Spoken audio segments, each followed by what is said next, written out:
Last week, we concluded our study of the opening portion of Matthew chapter 17 that focused on the Transfiguration.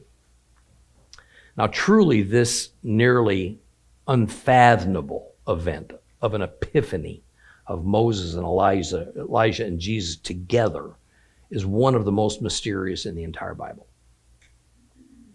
And what makes it all the more confounding is that the point of it, just what it's meant to signify, isn't stated.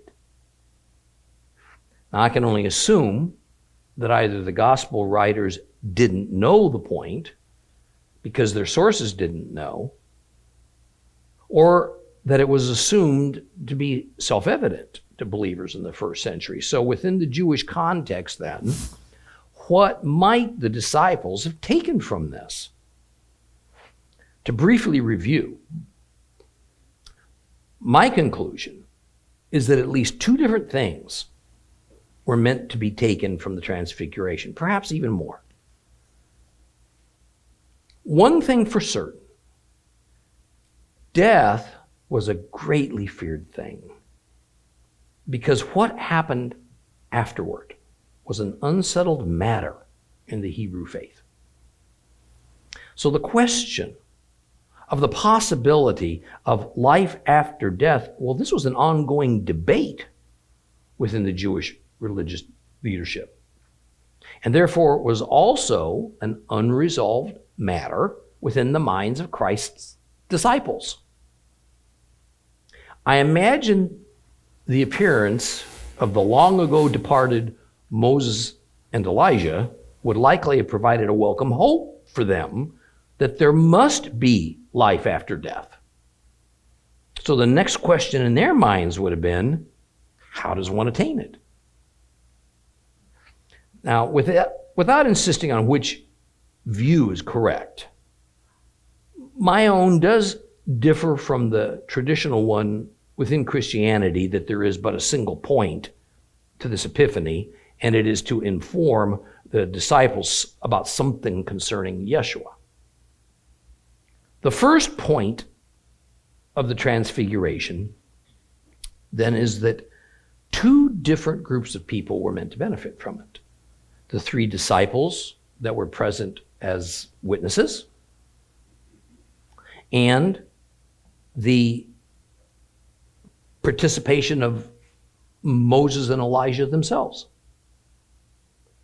The disciples were intended to grasp that Moses, as representative of the law, although probably the whole Torah, and Elijah as representative of the prophets, and Yeshua as the God-man Redeemer that Moses and Elijah pointed towards, well, they were all clearly linked and worked together. And each are necessary milestones and participants in this long journey to redemption and restoration. And while what Moses and Elijah did and said were prophetic, and after a long wait, currently being fulfilled in Jesus, yet all remained alive and well and relevant. Relevant. Something Christ made abundantly clear in the Sermon on the Mount. Now, admittedly, this challenges the most predominant view of Christianity, whereby the single point of the event of these three figures appearing together was essentially a passing of the torch. That is, that the Transfiguration signified that Jesus was replacing Moses and Elijah. Therefore, he was also superseding the law of Moses. Now, I maintain that nothing within that scenario implies or even hints of the Transfiguration being a replacement ceremony. I mean, some commentators point to the fact that Yeshua's face and clothes were glowing as the evidence. That's their evidence that he was replacing Elijah and Moses. Well, I say that of the three figures, he's the only one that was divine. So it's logical that his face and clothes would glow in such a way that it indeed sets him apart as divine. So in my view, this idea of replacement, well, that's a much later Christian church doctrine that's being read back into the story. Now, the second point of the Transfiguration comes from Christ's equally puzzling descent into the earth that would come before he ascended into heaven. Ephesians chapter 4 speaks of this. Now, I interpret that event, his descent, as something Yeshua did in association with Abraham's bosom, a dwelling place for the departed souls of the righteous dead who died prior to the advent of the Redeemer. If I've been asked the question once, I've been asked 100 times, what happened to the people of the Old Testament era who died? What happened to them?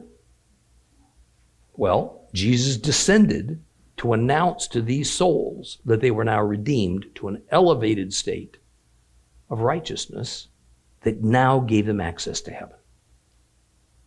And so these long-time captives in Abraham's bosom were set free. Seems to me that Moses and Elijah also had to be set free. As elevated as their status was, they were still strictly human beings, weren't they?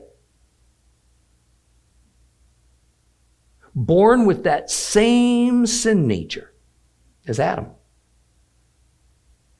Where they had been living in spirit, so to speak, during these many centuries that they had been gone is unclear. They had been set apart from all other humans by the Father, and their departures were in mysterious circumstances. I suspect that neither resided in Abraham's bosom, but of the two, Moses may have. Nonetheless, since their eras of activity and of leaving this earth took place long before the advent of the Redeemer, Jesus the Messiah, they, just like the captive of Abraham's bosom, well, they also had to be set free. So God sent these two great icons of the Hebrew faith before Yeshua so that he could announce the end of their captivity as well, or perhaps as an announcement of their redemption, is also symbolized by the captives of Abraham's bosom being released. And so it was representative of what was soon to happen. See, Moses and Elijah seem to be the first of those departed from this earth and physical life to be set free, to be redeemed. Only a little later after his death and resurrection will Yeshua do the same for those thousands or millions, perhaps, of righteous souls that had remained safely for centuries in God's care in Abraham's bosom. Might I have this right? I'll ask Yeshua when he comes back. Let's move on now to the next section of Matthew chapter 17. We'll begin by reading the next few verses that tells the story. So open your Bibles to Matthew chapter 17. We're going to read verses 14 through 21. Matthew chapter 17. We're going to start reading at verse 14. Please follow along with me.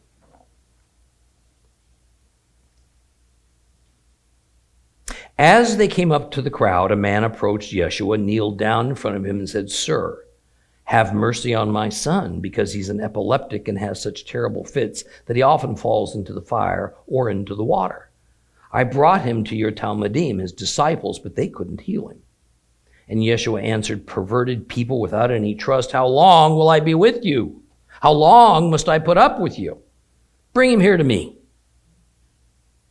Yeshua rebuked the demon, and it came out of the boy, so that from that moment he was healed.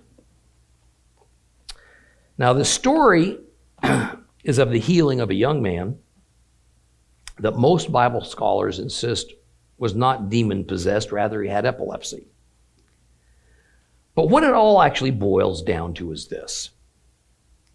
The matter of miracle healing no longer involves whether Jesus will or he is able to heal anyone of anything.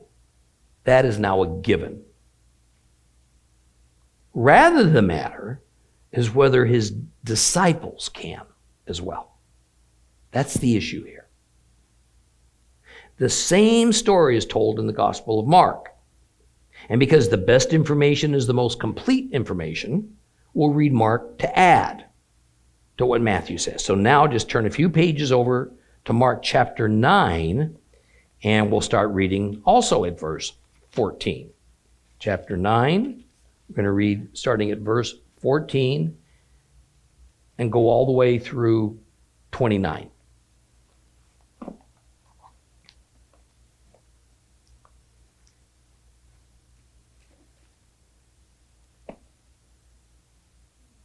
When they got back to the Talmudim, they saw a large crowd around them and some Torah teachers arguing with them.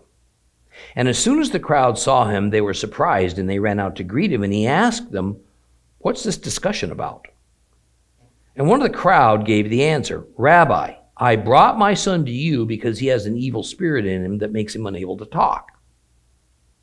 Whenever it seizes him, it throws him to the ground. He foams at the mouth. He grinds his teeth. He becomes stiff all over. Now I asked your Talmudim, your disciples, to drive the spirit out, but they couldn't do it."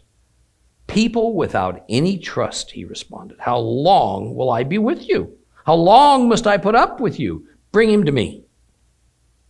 They brought the boy to him, and as soon as the spirit saw him, it threw the boy into a convulsion. Yeshua asked the boy's father, "How long has this been happening to him?" "Ever since childhood," he said. "And it often tries to kill him by throwing him into the fire, into the water. But if you can do anything, have pity on us and help us." Yeshua said to him, "What do you mean, if you can? Everything is possible to someone who has trust." Instantly, the father of the child exclaimed, "I do trust. Help my lack of trust." And when Yeshua saw that the crowd was closing in on them, he rebuked the unclean spirit, saying to it, "You deaf and dumb spirit, I command you, come out of him. Never go back into him again." Shrieking and throwing the boy into a violent fit, it came out. The boy lay there like a corpse, so that most of the people said he was dead. But Yeshua took him by the hand and raised him to his feet, and he stood up. After Yeshua had gone indoors, his disciples asked him privately, "Why couldn't we drive it out?" And he said to them, "This is the kind of spirit that can only be driven out by prayer." Notice that Mark's account of the healing is virtually twice the length as Matthew's. The answer to why that might be is an open question. However, some Bible commentators think Mark's gospel has been altered and lengthened by some later Christian editors to make the focus of the story something more critical of Jesus' disciples that also implies a Jewish inferiority upon these disciples of little faith who failed to be able to do what Yeshua seems to think they ought to be able to do by now: heal people, exorcise demons.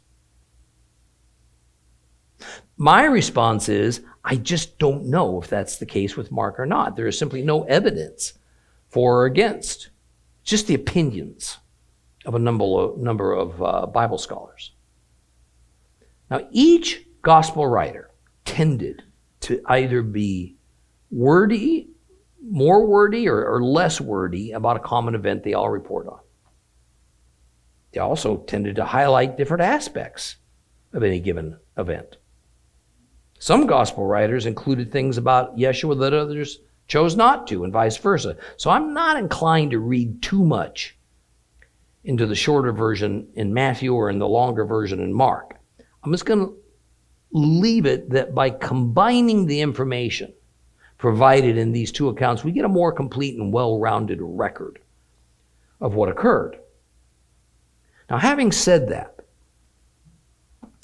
generally speaking, it is hard to dispute that from the far view of the three synoptic gospels, my reading is that Mark's is the least Jewish-oriented and also the most harsh in the assessment of Jews and Judaism in general, believers or otherwise. Matthew's is the most Jewish-oriented of the gospel accounts and the least likely to point out the failures of the disciples or to assign too much blame to common Jews who are naive about their own Hebrew faith, therefore they're easily misled, and also don't understand Yeshua, who he is, what he's about.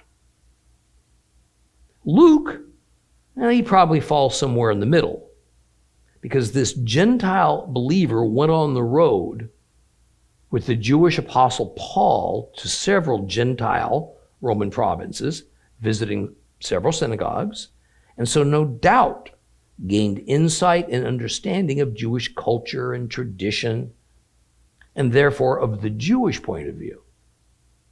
So he displays an obvious level of sympathy and affinity for the Jewish people, even though it is presented from a predominantly Gentile worldview. Now, the opening words of yet another story of demon possession indicate that many of Yeshua's disciples had gone with him to an area nearby wherever it was that the Transfiguration experience took place. Now, having come down from that high place, they almost immediately encounter a crowd. And we find that Jesus has become so well known that the crowds seek him or follow him no matter where he goes. We need to notice that this unnamed father asks Yeshua to heal his son of something that resembles epilepsy. We see the crowds keep coming to Christ for the same reason they always have, for healing. See, they still view Yeshua predominantly and primarily as a tzaddik, a Jewish miracle-working holy man. We must not read the concept of salvation as we think of it today back into any of these stories of miracle working. I point this out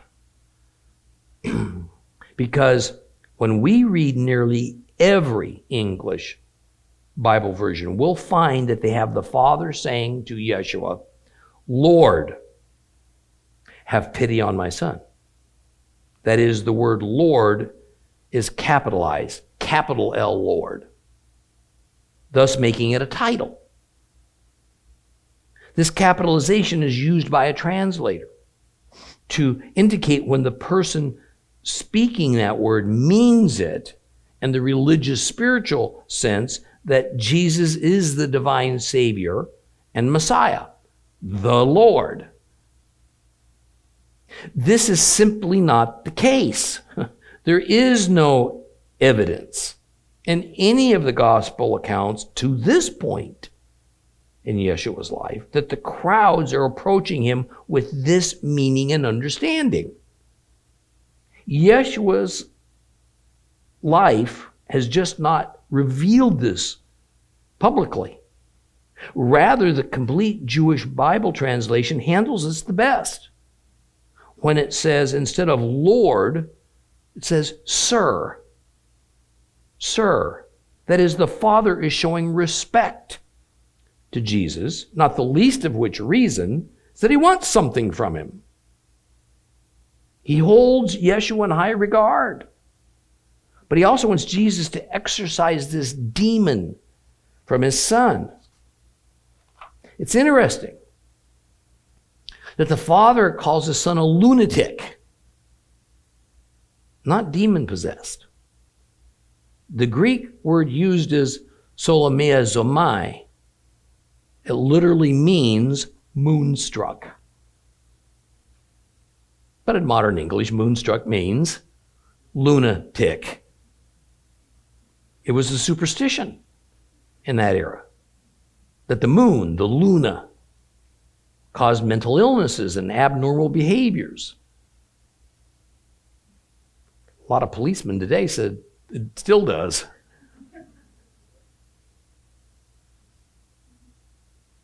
The father goes on to say that his son's behavior is so crazy, he'll even fall into fires or bodies of water. That is, he does things that can harm him.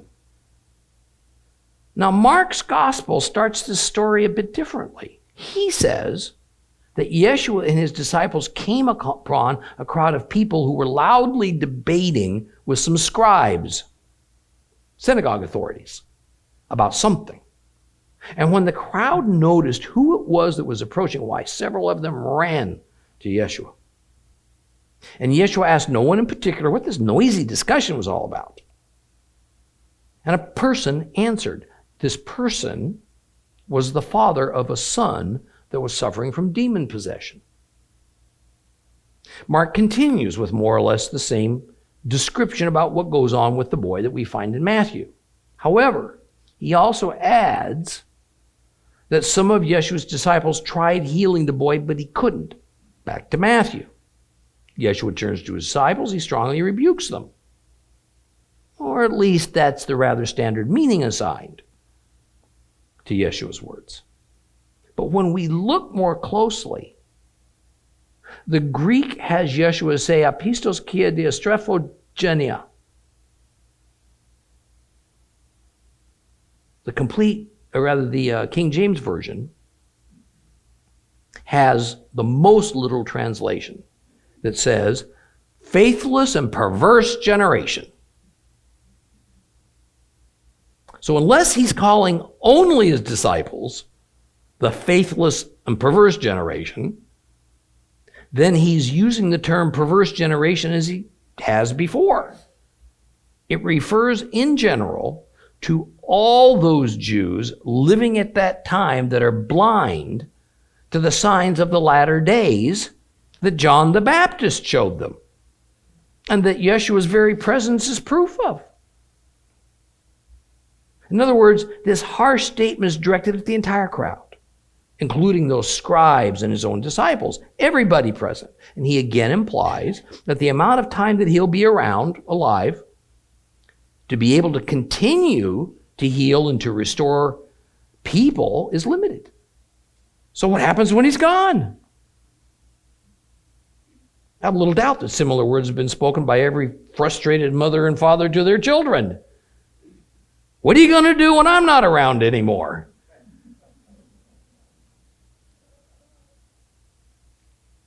The early church father Chrysostom, he saw it the same way. Well, after those harsh words, Yeshua says to the distressed father, bring him here to me. The cure, according to Matthew, was for Yeshua to rebuke the demon in the boy. He did. The demon left, and the boy was cured. But Mark takes this another direction. This is rereading some of it, Mark 9:20 through 27. They brought the boy to him, and as soon as the spirit saw him, it threw the boy into a convulsion. Yeshua asked the boy's father, how long has this been happening to him? Ever since childhood, he said, and it often tries to kill him by throwing him into the fire or to the water. But if you can do anything, have pity on us and help us. And Yeshua said to him, what do you mean if you can?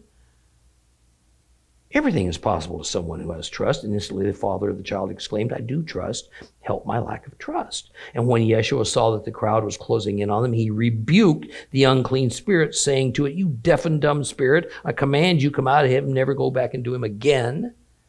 And shrieking and throwing the boy into a violent fit, it came out. The boy lay there like a corpse, so that most people thought he was dead. But Yeshua took him by the hand, raised him to his feet, and he stood up. So, Mark has Yeshua continuing to rebuke the crowd, including the father of the boy. Then we see this bit of a battle go on between Yeshua and the evil spirit that was possessing this boy. It wasn't going to be easily defeated. We even see doubt in the Father that Jesus can do this miracle. And Jesus then turning the tables about that doubt directed towards him, towards the lack of trust and those who are asking for the miracle. Take note. The tone of Mark's narrative is really quite a different tone than in Matthew. Matthew has this same man falling to his knees before Jesus, begging him to cure his son because others of Christ's disciples couldn't. There's no hint of disbelief or lack of trust in the Father. In Mark, the Father admits to a lack of trust and even asks Christ to help him with that problem. Nothing further said of it. There is no aha moment of the Father. No hint that Yeshua helped the Father to have even greater trust. Even so, Yeshua went ahead with a successful exorcism. So we're again faced with the question of what kind of trust Yeshua is saying people must have in him. What kind? It's left unsaid. Trust that he is a tzaddik that cannot fail. It certainly cannot be trust in him as the divine Messiah, at least not now, because he has told his disciples they're not to whisper a word of it to anyone.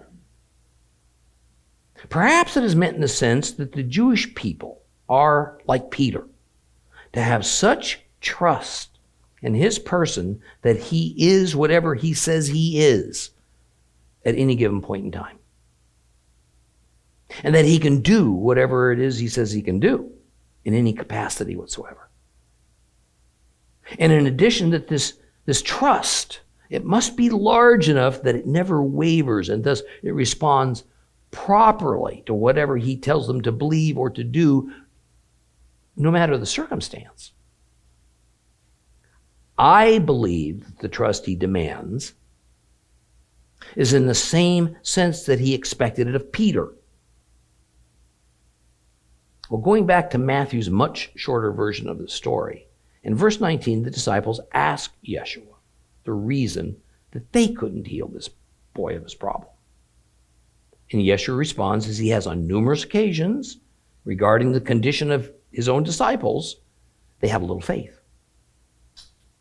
So while in Mark's gospel, Yeshua is telling the crowd and the Father that it is their lack of trust that stymied the disciples from healing the boy, in Matthew, Yeshua is pinning it only on his disciples.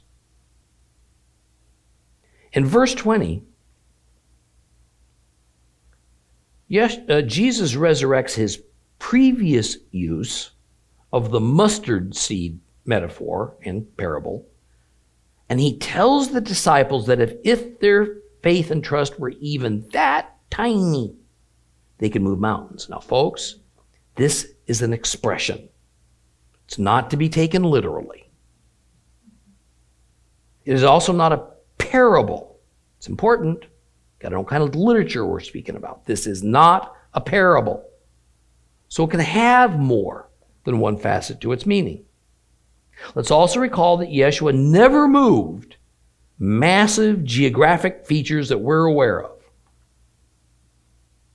So such a thing is not in our future either, no matter how much our level of trust in him. See, his illustration is a memorable exaggeration that contrasts a mustard seed that is a tiny, tiny physical object with a mountain that is the largest physical object. While not a parable, certainly the idea of moving a mountain does take the form of a proverb. And from that standpoint, the idea of moving a mountain means to do the unlikely, or from a human view, to do the impossible. As Davies and Allison say, a literal interpretation of this is ludicrous. So we can discard that as a possibility. There's no doubt the point is a small amount of trust can do big and improbable things. Therefore, it is inherently implied that a great amount of trust can do the impossible things. Impossible from an apparent or an earthly standpoint. It is simply an encouragement. It's a call from Christ to trust him fully. Now, here, when we set various English Bible versions side by side, we run into an issue that I think goes well beyond trivial nuance. It's this. Depending on your Bible version, you're going to see some combination or use of the words trust, faith, and belief. Trust, faith, and belief. And it seems that these words are meant to denote slightly different things. And yet in the Greek, they all stem from the same word, pistis, in its various grammatical forms, and thus also stem from the same concept. I think that the complete Jewish Bible has it most correctly rendered by choosing the word trust to get what Christ is saying. Why is that? It is because of what those words, trust, faith, and belief, mean in modern English. How are they used today? Today. Words have meaning, but it depends heavily on the era and the culture to define that meaning. In modern English-speaking cultures of the West, there are important differences between the meanings of trust, faith, and belief. Even at first glance, we haven't really thought about it. Perhaps a few hundred years ago, in European English-speaking societies, these three words meant something different. Even so, whatever mental picture we draw today with the use of each of those words, that's what matters in order to correctly communicate the intended message. Now, since the Greek is essentially the same for those three words, let's talk about what each of them means today to us. Today. And we're going to begin with the word trust. For us to trust is a positive term that means to firmly depend on something with conviction, without reservation. That's trust. Failure or error is not conceivable. Trust, especially from the biblical viewpoint, also revolves around morality. It is a thought of something that I can depend upon, that is true and right regardless of world conditions or as history progresses, and what I trust in will not fail me. I can say that trust, for example, that I trust that the sun will rise each day just as it always has. There's no doubt about it. Yet there's no moral element to it. So this is not as much trust as it is belief. Okay. Belief. To believe is a conscious intellectual decision to acknowledge that something is as we perceive it to be, or merely that it exists. Now, faith. Faith is an overriding hope in someone or something, and it can or cannot include a moral element. So back to the top of our list of words. To trust in Yeshua means to depend on him and the morality he prescribes without reservation. Trust cannot incorporate or tolerate the idea of doubt. Nor does trust allow for alternatives. Doubt and trust, especially as it comes to spiritual trust, are very nearly opposites. To say one believes in Yeshua means to acknowledge that he existed. Islam believes that Yeshua existed.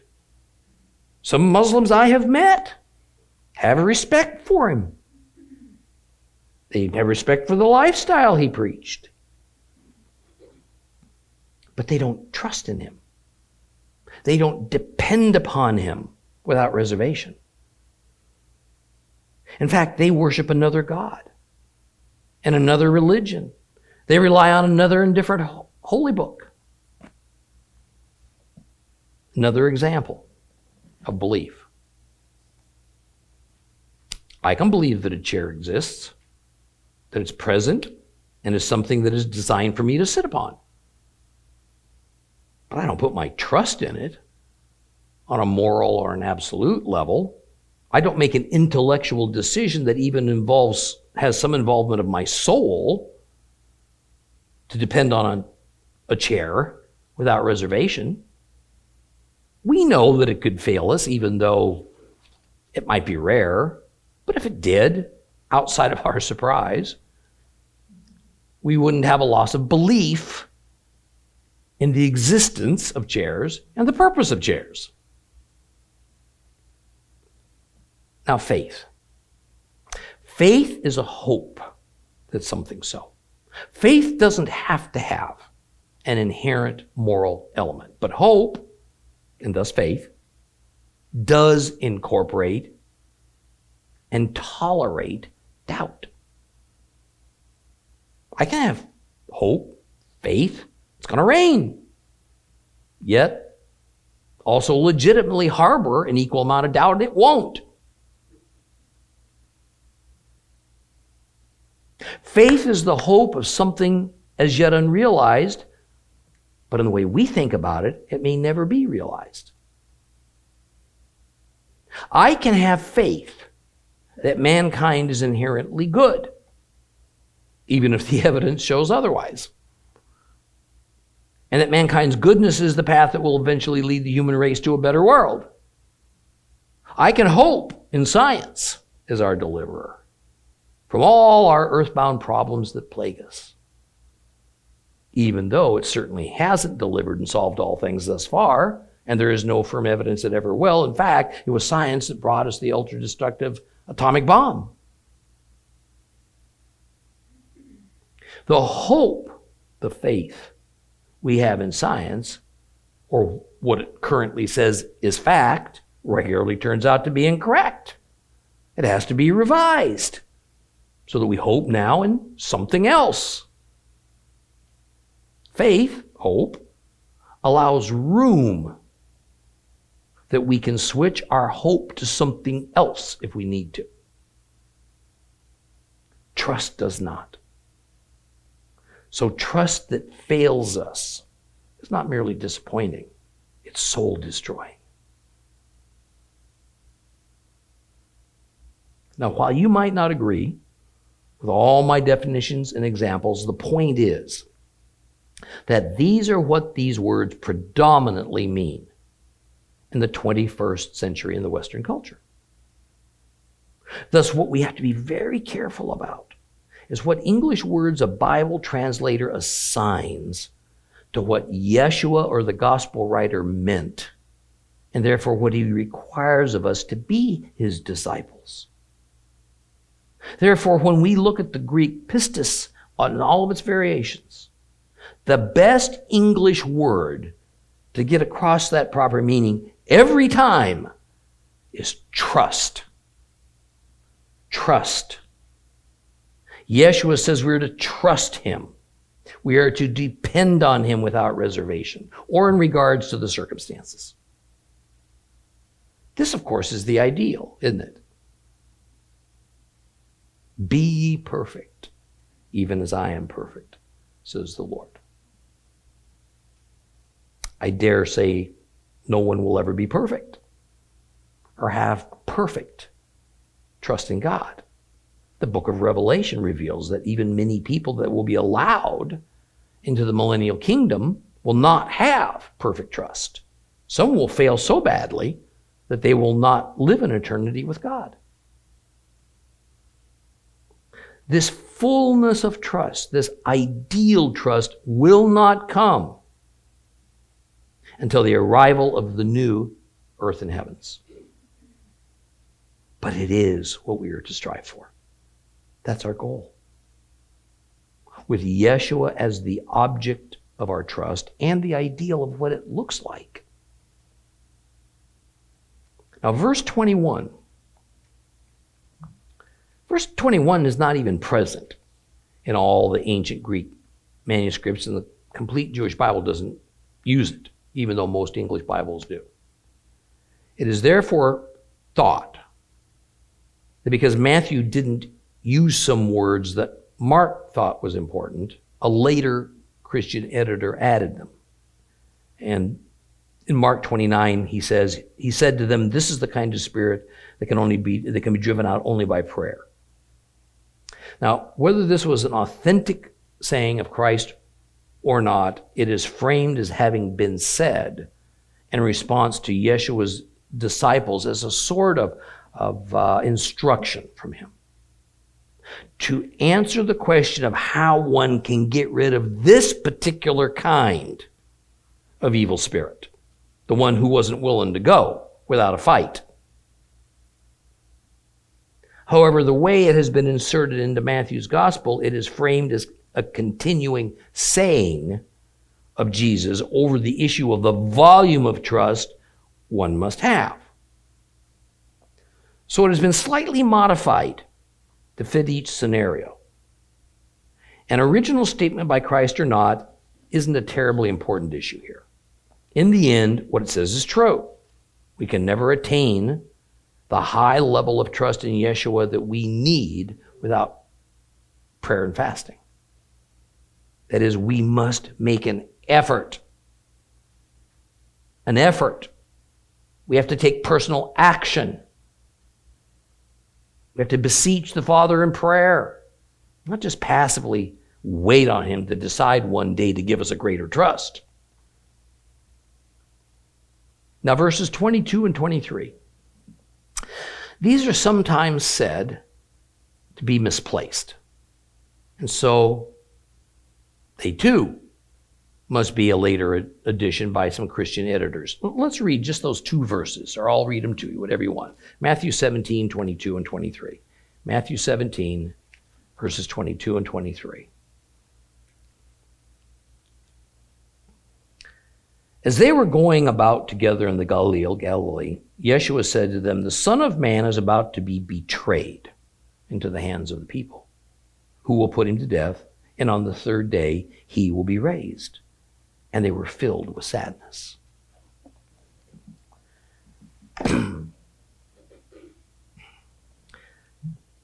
Now, perhaps these few words represent the work of a later editor, although I can easily see how this plays directly into what Yeshua said that is recorded not in Matthew but in Mark, and how Jesus will not always be with them. On the other hand, Matthew moves the location entirely to the familiar area of the Galilee. So in Matthew's gospel, it doesn't seem to be more words about his own demise as it appears like that in Mark 9. Rather, in Matthew, it's another scenario altogether. Why another statement about his impending death when he's already made it clear enough such that Peter got himself into some hot water over disputing it? Because it adds an important piece of information. It says, Yeshua's execution will be precipitated by an element of betrayal. Thus, the reason for the disciples' sadness is not only that he's soon going to die, it's also the gut-wrenching circumstance that puts him into the hands of those who mean him harm. See, what must also be noticed is that the means of his execution is yet to be mentioned. The disciples certainly could have thought of stoning, because that's the way the Sanhedrin dealt with a Jew guilty of a religious matter, even though technically Rome had outlawed it. So crucifixion is still not on the table, although, because crucifixion was the usual method of execution used by the Romans for Jewish criminals, that too would have been easily imaginable by the 12 as the method of Christ's death. Yeshua, of course, reminds his disciples that he's going to rise from the dead after 3 days. Now, this fact does not seem to have cheered them up. And largely for the reasons we've discussed before. See, resurrection had a number of meanings in the first century, and which one their master was predicting for himself, well, that was quite unclear. But no matter which it might be, first he had to die. And from every angle a common Jew would think about it, the prophesied Messiah should not be dying. He should be killing other people, freeing his countrymen. That's how it was supposed to work. And they were going to have to rethink this whole Messiah thing and what Jesus' resurrection promise meant. Well, let's move on to the final story of Matthew 17. Let's read Matthew 17, verses 24 to 27.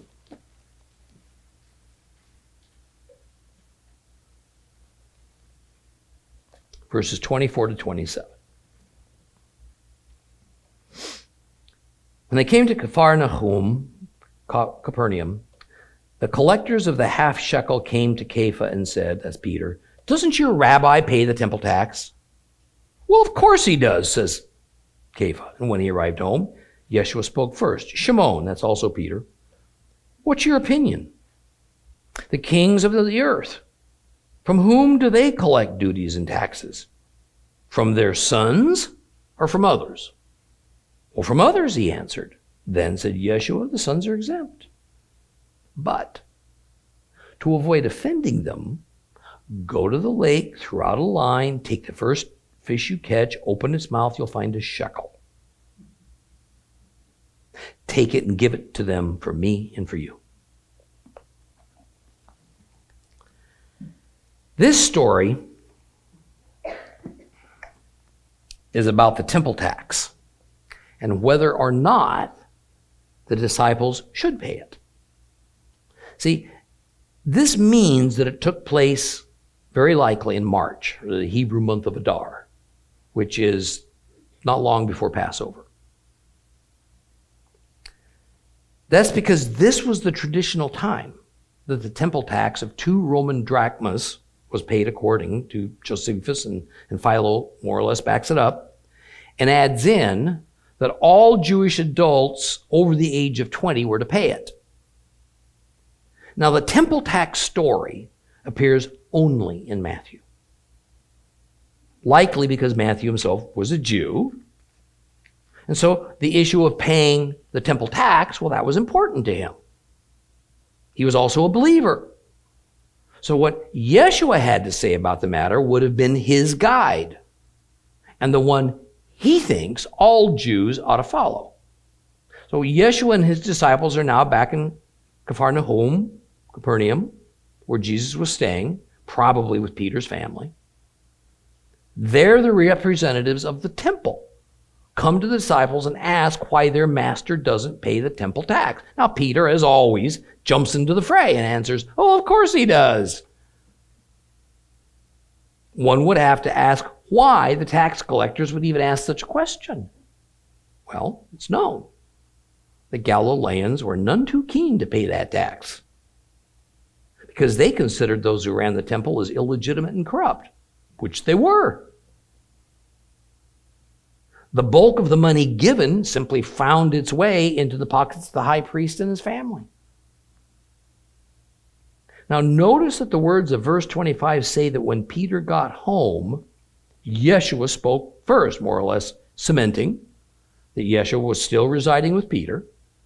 And Jesus opens up what is essentially a discussion, in Jewish parlance, a midrash, about who among the Jews ought to and ought not to pay the temple tax. The first person he addresses is the one who spoke for Jesus and had said about him paying the tax. Of course he does. Yeshua frames his question this way. In verse 25, the kings of the earth, from whom do they collect duties and taxes? From their sons or from others?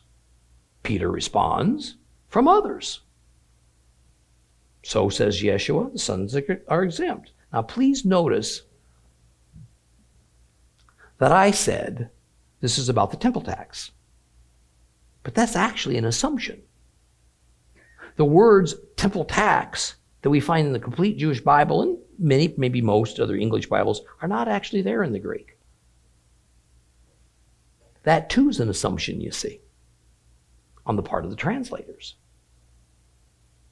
The predominance of Bible commentators assume it is a temple tax that's in question. But there are others that do not. They think this is some kind of a Roman taxation. There have been quite a number of points put forward to bolster each position, none of them very conclusive, in my opinion. Now, part of the reason I lean, I think fairly heavily, towards this being the temple tax is that historians say that 2 Roman drachmas were the equivalent of a half shekel. And a half shekel was the annual contribution all Jews were expected to make to support the temple. The coincidence is just too large to overlook. I think we'll stop here. And we'll finish up next week, a story that has a number of ramifications for us all.